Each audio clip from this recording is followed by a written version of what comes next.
샬롬 샬롬 샬롬 샬롬. 하나님 사랑합니다. 여러분 주 안에서 사랑합니다. 오늘 요나기 34장 말씀입니다. 이제 우리 삶을 인도하신 하나님의 그런 정말 피부로 느껴지는 부분, 그런 부분들이 나타나는 부분, 나고 죽고 하는 일들이 많이 일어납니다. 그때 여로보암의 아들 아비야가 병든지라 이렇게 시작이 되죠. 여로보암이 자기 안에 이르되 청하건대 일어나 변장하는 사람들이 그대가 여로보암의 아내임을 알지 못하게 하고 실로로 하라. 거기 선지자 아히야가 있나니 그는 여전히 내가 이 백성의 왕이 될 것을 내가 말하는 사람이니라. 그대의 손에 떡 10개와 과자와 꿀한병을 가지고 그에게로 가라. 그가 그대에게 이 아이가 어떻게 될지를 알게 하리라. 아들 아비야가 병이 드니까 이제 여로보암이 얘기하죠. 선지자에게 가서 이 아들이 어떻게 될지 이걸 물어봐라. 이런 부분들부터 시작이 됩니다. 여로보암의 아내가 그대로 하여 일어나 실로로 가서 아히야의 집에 이르니 아히야는 나이가 많아 눈이 어두워 보지 못하더라. 여호와께서 아히야에게 이르시되 여로보암의 아내가 자기 아들이 병들었으므로 내게 물으러 오나니 너는 이러이러하게 대답하라. 그가 들어올 때 다른 사람인 채 함이니라. 그가 문으로 들어올 때 아히야가 그 발소리를 듣고 여로보암의 아내여 들어오라. 내가 어찌하여 다른 사람인 채 하느냐. 내가 명령을 받아 흥한 일을 내가 전하리니 가서 여로보암에게 말하라. 이스라엘 하나님 야훼의 말씀이 내가 너를 백성 중에서 들어 내 백성 이스라엘의 주권자가 되게 하고 이렇게 얘기하죠. 나라를 다윗의 집에서 찢어내어 내게 주었거늘 너는 내 종 다윗이 내 명령을 지켜 전심으로 나를 따르며 나보기에 정직한 일만 행하였은 것 같게 하지 아니하였다. 내 이전 사람들보다 더 악을 행하고 가서 너를 위하여 나 다른 신을 만들며 우상을 보호 만들어 나를 노엽게 하고 나를 내 뒤에 버렸도다. 하나님께서 이렇게 시켰어요. 아히야에게. 내가 다윗에게서 찢어내서 너에게 왕이 되게 해 주었는데 다윗만큼도 너는 나를 섬기질 않았다. 그러므로 내가 여로보암의 집에 재앙을 내려 여로보암에 속한 산에는 이스라엘 가운데 매인자나 노인자나 다 끊어버리되 거름더미를 쓸어버린 같이 여로보암의 집을 맑게 쓸어버릴지라. 여로보암에게 속한 자가 성읍에서 죽은 즉 개가 먹고 들에서 죽은 즉 공중의 새가 먹으니 이는 여호와께서 말씀하셨으니라 하셨나니 너는 일어나 내 집으로 가라. 내 발이 성읍에 들어갈 때 그 아이가 죽을지라 내 아들도 죽을 것이다 라고 얘기하죠. 온 이스라엘이 그를 위하여 슬퍼하며 장사하려니와 여로보암에게 속한 자는 오직 이 아이만 묘실에 들어가리니 이는 여로보암의 집 가운데서 그가 이스라엘의 하나님 야훼를 향하여 선한 뜻을 품었습니다. 선한 뜻을 품었기 때문에 이 아들만 묘에 장사 지낼 수가 있을 것이다. 여호와께서 이스라엘을 위해 한 왕을 일으키신 즉 그가 그날의 여로보암의 집에 끊어버리리라. 언제냐면 곧 이제라. 야훼께서 이스라엘을 쳐서 물에서 흔들리는 갈대같이 되게 하시고 이스라엘을 그의 조상들에게 주신 이 좋은 땅에서 뽑아 그들을 강 건너로 드시리니 그들이 아세라 상을 만들어 야훼를 진노하게 했다. 우상을 숭배했기 때문에 끊어버리게 돼. 야훼께서 여로보암의 죄로 말미암아 이스라엘을 버리시니 이는 그도 범죄하고 이스라엘도 범죄하게 했습니다. 아니라. 여기까지 14장 1절에서 16절. 여로보암의 아들이 이제 죽을 것이고 너희들이 우상을 숭배하고 내가 너로 왕이 되게 했는데도 나를 숭배하지 않았기 때문에 전부 다 죽을 것이다 라는 이야기. 그리고 여로보암의 아들만 유일하게 묘에 장사될 것이다. 그리고 이제 17절부터 31절까지의 내용이 또 다시 나오죠. 여로보암의 아내가 일어나 다르사로 돌아와서 집 문지건 이를 때 그 아이가 죽은지라. 집에 딱 들어서는데 아들이 죽습니다. 온 이스라엘이 그를 장사하고 그를 위하여 슬퍼하니 여호와께서 그의 종 선지자 아히야를 통하여 하신 말씀과 같이 되었다. 예언과 같이 됐죠. 여로보암의 그 남은 행적고 그가 어떻게 싸웠는지와 어떻게 다스렸는지는 이스라엘 역대 지력에 기록되니라. 여로보암이 왕이 된 지 22년이라 그가 그의 조상들과 함께 잠에 여로보암이 죽습니다. 그의 아들 나답이 대신하여 왕이 되니. 그래서 여로보암의 아들 아비야도 죽고 여로보암도 죽습니다. 그리고 여로보암의 아들 나답이 대신하여 왕이 되니라. 솔로몬의 아들 르호보암은 유다 왕이 되었으니 르호보암이 왕에 오를 때 나이가 41세라. 여호와께서 자기 이름을 두시려고 이스라엘 모든 지파 가운데서 택하신 성읍 예루살렘에서 17년 동안 다스리니라. 그의 어머니의 이름은 나아마요 암만 사람이라. 르호보암은 17년 동안 나라를 다스리죠. 22절에 유다가 여호와 보시기에 악을 행하되 그의 조상들이 행한 모든 일보다 뛰어나게 하여 그 범한 죄로 야훼를 노엽게 하였으니 이는 그들도 산 위에 어떤 푸른 나무에 산당과 무상 아리사 아세라상을 세웠다. 유다도 이렇게 아세라상을 세우고 무상을 숭배하죠. 그 땅에 남색하는 자가 있었고 야훼께서 이스라엘 자손 앞에서 쫓아내신 국민의 모든 가증한 일을 무리가 본받아 행하였더라. 르호보암 왕 제5년에 애굽의 왕 사삭이 올라와 예루살렘을 치고 여호와의 성전의 보물과 왕궁의 보물을 모두 빼앗아 빼앗고 또 솔로몬이 만든 금방패를 뺐은지라. 르호보암 왕이 그 대신 노스로 방패를 만들어 왕궁문을 지키는 시대 대장의 손에 맡김에 왕이 여호와의 성전에 들어갈 때마다 시위하는 자가 그 방패를 들고 갔다 시미소로 도로 가져갔더라.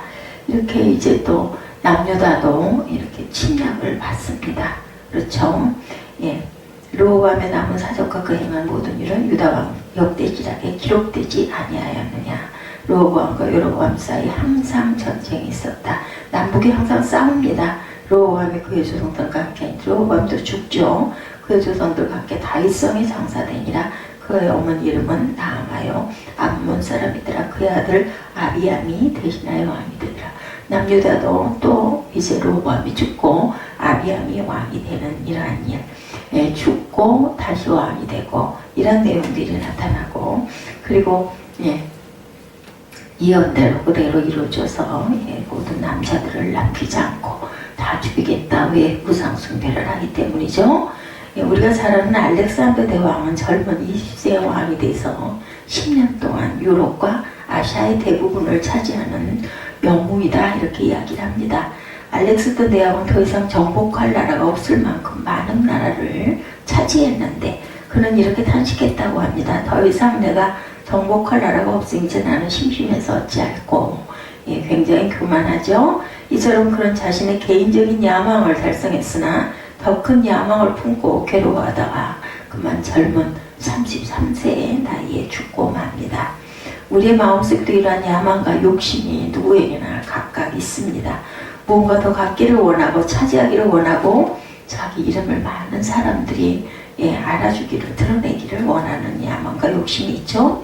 돈을 많이 모으고 주위 사람들에게 인정을 받고자 하는 야망과 욕심이 모든 사람의 마음속에 있습니다. 그런데 이러한 야망은 우리의 신앙을 흐리게 합니다. 무엇이 중요한지 무엇이 본질인지 혼돈을 주죠. 쓸데없는 것을 위해 소중한 것을 잃어버리고 그리고 상황이 만들어지기도 하죠.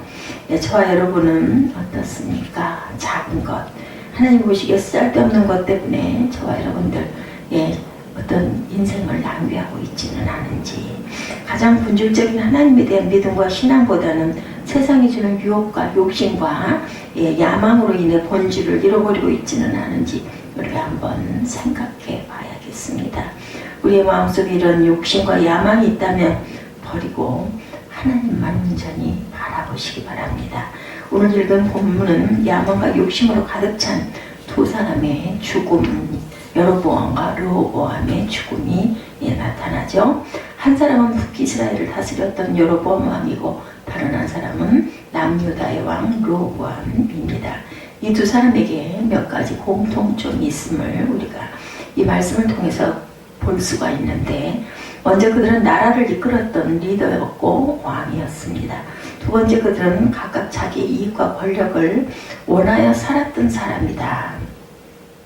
세 번째, 다윗과 솔로몬이 가지고 있었던 하나님에 대한 신뢰와 믿음을 버리고 세상의 유혹과 야망을 쫓아갔던 사람입니다. 마지막으로 그들은 권력과 힘과 명예를 가지고 있었음에도 불구하고 당연히 죽음을 이기지는 못했죠. 이 두 사람의 죽음을 통해서 하나님께서 우리에게 주시는 교훈이 무엇고 우리가 또한 어떤 것들을 묵상해야 될 것인가 이 아침 생각해 봅니다.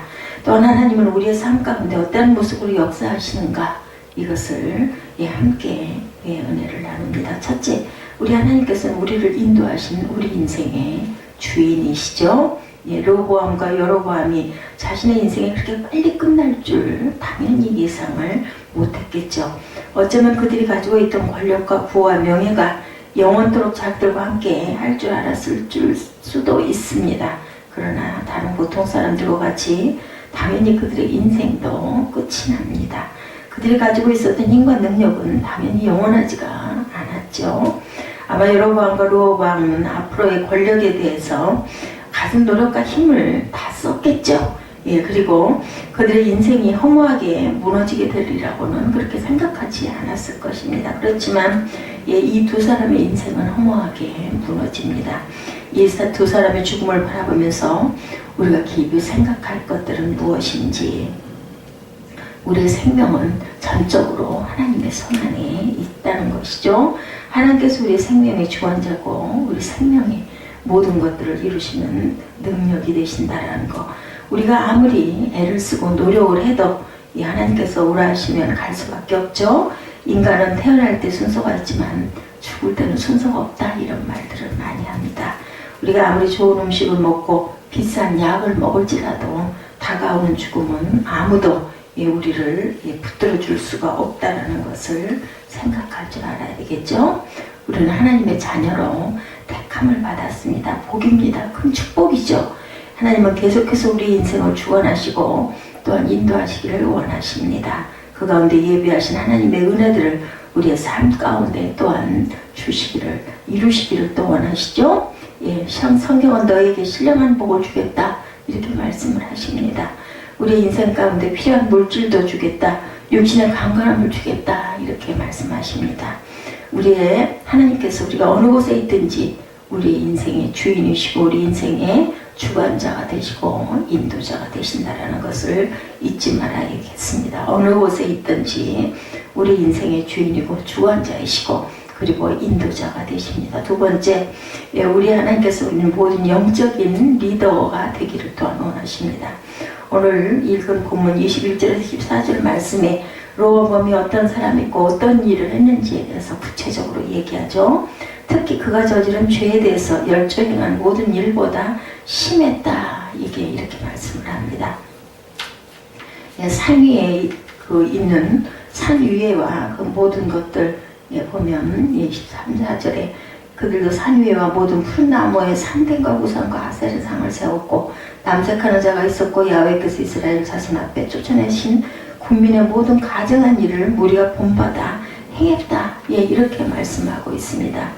하나님은 우리의 생명뿐 아니라 우리 모든 인생도 무엇을 했는지도 알고 계십니다. 지금 이 자리까지 온 것은 우리의 능력이나 힘이나 지식으로 삶의 경험으로 온 것이 아니라 오직 전적으로 하나님의 인도하심으로 저와 여러분이 이 자리에 있다는 것을 절대로 잊어버리면 안 되겠죠. 지금까지 날 지켜주시고 앞으로의 삶 또한 인도하실 하나님을 바라보는 저와 여러분들이 되셔야 되겠습니다. 그리고 하나님과 함께하는 삶은 천국에 대한 소망이 있는 삶이어서 감사하죠. 하나님과 동행하는 삶은 그 상황이 힘들고 어려울지라도 그 가운데 하나님께서 주시는 영적인 은혜가 반드시 있다라는 것. 여로보암과 르호보암을 보면 이스라엘과 유다의 왕이었지만 하나님을 온전히 섬기지 않고 우상을 숭배했기 때문에 그들의 인생은 허무하게 모든 푸른 나무 아래와 산당 우상 아세라 목성을 세웠고 그 땅에는 남색하는 자가 있었다, 이렇게 얘기하고 있죠. 이스라엘의 자손들이 하나님을 배방하고 이방의 관습을 따라 우상 숭배를 했던 거죠. 또한 애굽의 공격을 받아 여호와의 전에 있던 귀한 것들을 빼앗기기도 합니다. 이것을 보면서 한 나라의 리더가 얼마나 중요한지 굉장히 중요하죠. 유다를 이끌어둔 르호보암의 하나님에 대한 믿음이 떨어져 하나님을 의지하지 않고 우상 숭배를 하다 보니 온 백성까지도 죄악에 빠지게 됩니다. 한 리더의 잘못된 방향을 통해 모든 백성이 죄악에 빠지게 된다. 그래서 우리는 리더들을 위해서 항상 기도해야 됩니다. 우리 모두는 하나님께서 세우신 영적인 리더들이죠. 저와 여러분들의 가정에 어머니로 아버지로 하나님께서 리더로 세우셨습니다. 예, 다락방의 리더, 뭐 순장의 리더, 각 교회들에 보면은 이런 이름들이 있습니다. 예, 소그룹의 리더로 세우심을 또한 받기도 합니다. 하나님께서 중요하게 여기시는 것은 일반적인 리더가 아니라 가정에서, 교회에서, 소그룹에서 영적인 리더들이다라는 것. 그래서 우리는 날마다 은혜의 보좌 앞에 나아가게 됩니다. 매일 아침마다 하나님의 은혜를 바라보아야 하고 그 은혜를 체험하게 되기도 하죠. 주님만을 바라볼 때 우린 영적인 부분들을 또한 하나님께서는 세워주십니다. 그 은혜를 받을 때 우리의 심령이 맑아지고 하나님의 영으로 채워집니다. 날마다 하나님의 은혜를 받아 누리는 저와 여러분이 되시기를 주님의 이름으로 축원합니다. 영적 리더가 되기 위해서는 또한 정직함을 가져야 되겠죠. 하나님 보시기에 정직한 마음을 가져야 되겠다. 여로보암과 르호보암은 앞으로 하나님 앞에 거짓된 모습들이 얼마나 많았는지 모릅니다. 그들은 하나님 앞에 늘 불순종했습니다. 하나님뿐만 아니라 백성들도 속이죠.